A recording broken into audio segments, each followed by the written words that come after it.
Madame, Monsieur, bonsoir et bienvenue dans ce premier rendez-vous d'information de la soirée à la une de l'actualité ce samedi.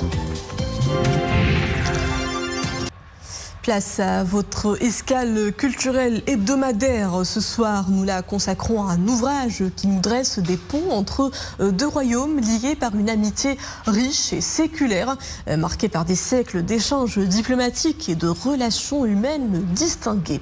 Entre deux rives, Maroc, Belgique, histoire parallèle, destin croisé, un livre paru aux éditions Maha. L'auteur Hassan Boustaï retrace un héritage en partage, une trame narrative avec pour fil rouge la mémoire collective des Marocains de Belgique. Une réflexion qui érige l'axe nord-sud en modèle vertueux de liens humains privilégiés. Reportage de Saïdi Jassi Manablou et Mehdi Karakchou. Et si Marocains et Belges se connaissaient depuis fort longtemps, aussi loin que l'on ne puisse l'imaginer?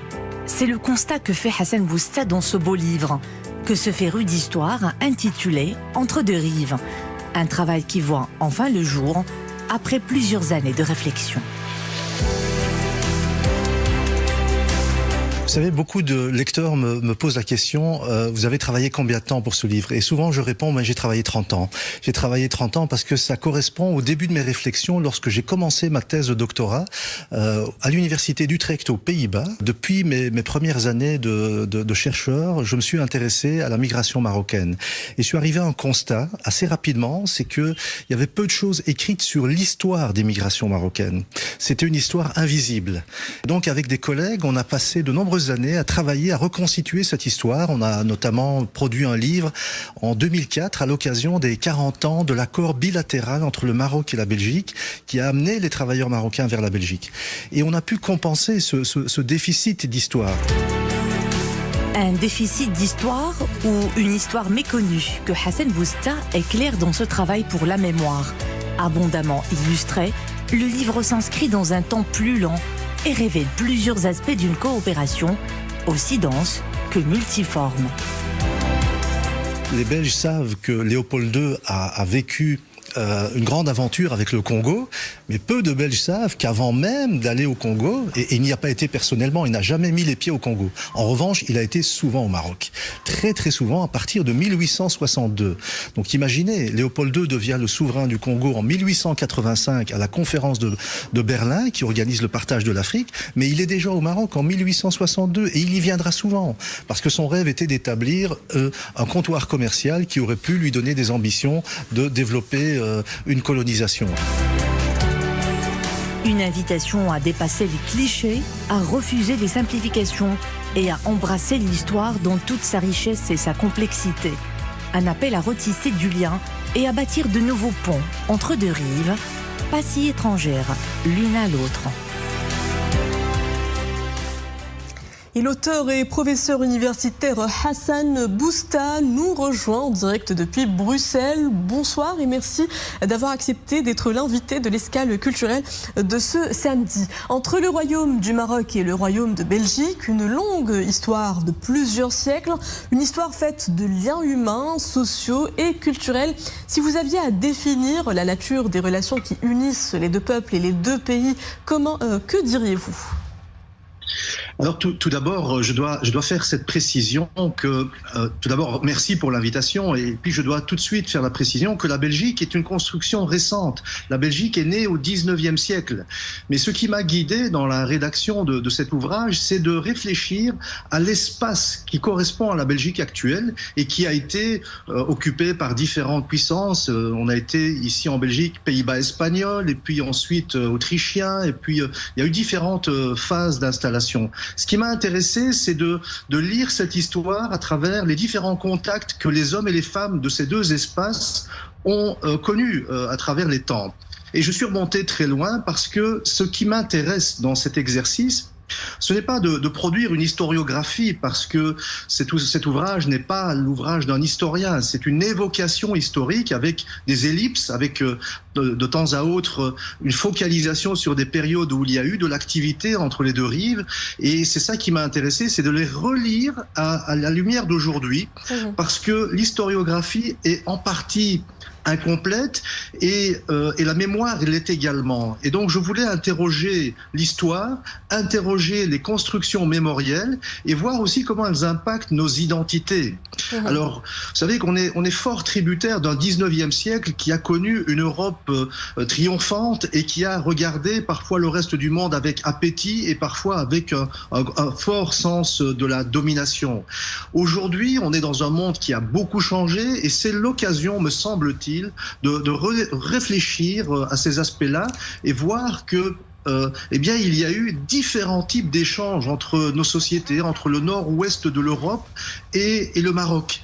Justement, Hassan Boustat, entre deux rives, c'est l'intitulé de votre ouvrage. Entre deux rives, il se passe beaucoup de choses à plusieurs niveaux, des partenariats, des rencontres mémorables, des échanges culturels. Que peut-on retenir de tout ce que nous avons accompli ensemble ?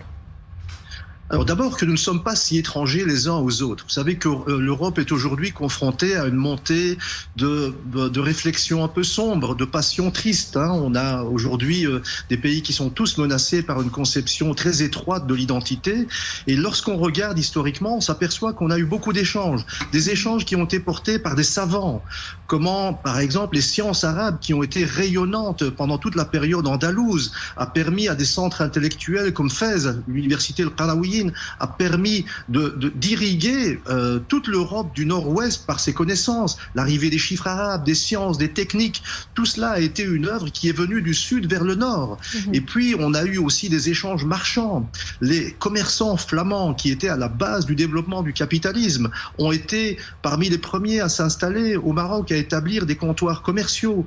Donc on a eu des échanges de savants, de commerçants, on a eu aussi des rencontres militaires et j'en explique quelques-unes, notamment l'intervention des gardes wallonnes à l'occasion du siège de la ville de Ceuta. J'évoque tous ces aspects historiques qui montrent qu'en réalité, alors qu'on voudrait nous présenter comme des civilisations et des nations et des cultures éloignées les unes des autres, l'histoire ne manque pas de moments de rencontre. Et le plus grand moment de rencontre, malgré tout, ça a été la grande dynamique d'émigration du Maroc vers le nord-ouest de l'Europe après l'indépendance du Maroc et qui a aujourd'hui produit une présence humaine extrêmement importante qui permet ce genre de retour réflexif. Aujourd'hui, c'est aussi parce que l'immigration marocaine est très significative en Belgique qu'il y a une volonté aujourd'hui de se pencher de manière beaucoup plus large sur nos histoires parallèles. Justement, à l'heure où l'on assiste à cette montée du populisme en Europe et dans le monde, y a-t-il encore une place pour le dialogue apaisé entre les deux rives, entre le Nord et le Sud ? Oui, j'en suis absolument convaincu. Je pense que les opinions publiques européennes ne sont pas univoques. Il y a dans l'opinion européenne des forces qui comprennent ce message, qui le soutiennent, qui le défendent et qui combattent pour une Europe ouverte, une Europe qui reconnaît ses héritages multiples, son héritage arabo-andalou, son héritage musulman et inversement, le Maroc doit aussi reconnaître des influences européennes et il le fait de manière magistrale d'ailleurs. Et donc, je pense qu'il y a des forces qui sont des forces de progrès, des forces lumineuses sur lesquelles on peut encore travailler, même si on voit que l'inquiétude règne, évidemment, puisque les résultats électoraux n'incitent pas à être très optimiste, mais je pense qu'il y a des forces de résistance qui peuvent s'appuyer sur ce type de travail qui est un travail... Vous avez parlé d'immigration. Hassan Boustat, la Belgique compte une importante communauté marocaine. Comment aujourd'hui le Marocain vivant en Belgique ou même né en Belgique vit-il sa double culture ? Et je crois que, vous savez, une caractéristique de la présence marocaine en Belgique, c'est qu'elle a connu un certain nombre de très grands succès, il faut le reconnaître, en matière politique, en matière artistique, culturelle. La visibilité, la contribution des Marocains à la vie dans toutes ses dimensions, à la vie en Belgique dans toutes ses dimensions, est importante. Mais en même temps, on ne peut pas ignorer le fait qu'il reste des fragilités. On a des difficultés sur le plan de l'insertion sur le marché du travail. Il y a des difficultés liées notamment à une certaine partie de la jeunesse qui sont parfois dans des situations d'exclusion très fortes et qui peuvent parfois surréagir à ces situations. Mais je crois qu'il y a une dualité, mais beaucoup de choses très positives. On ne mesure pas suffisamment qu'en 60 ans, l'immigration marocaine en Belgique a fait des choses très importantes. Mais mon intérêt dans ce livre, il a aussi été par rapport à la population belge au Maroc. Vous savez que les Belges au Maroc ont réalisé des choses très importantes. Ils ont contribué aux côtés des Marocains, à travers de la coopération technique, à façonner beaucoup de choses dans le pays. Et donc je crois qu'il faut rappeler tout cela, le montrer, l'illustrer, le défendre, et c'est vraiment l'exercice que j'ai essayé de faire en écrivant ce livre. Des liens humains donc privilégiés de part et d'autre. Je vous remercie Hassan Bousta, auteur et professeur universitaire. Merci d'avoir accepté d'être l'invité de l'escale culturelle de ce samedi. Avec plaisir. Et on enchaîne avec du sport.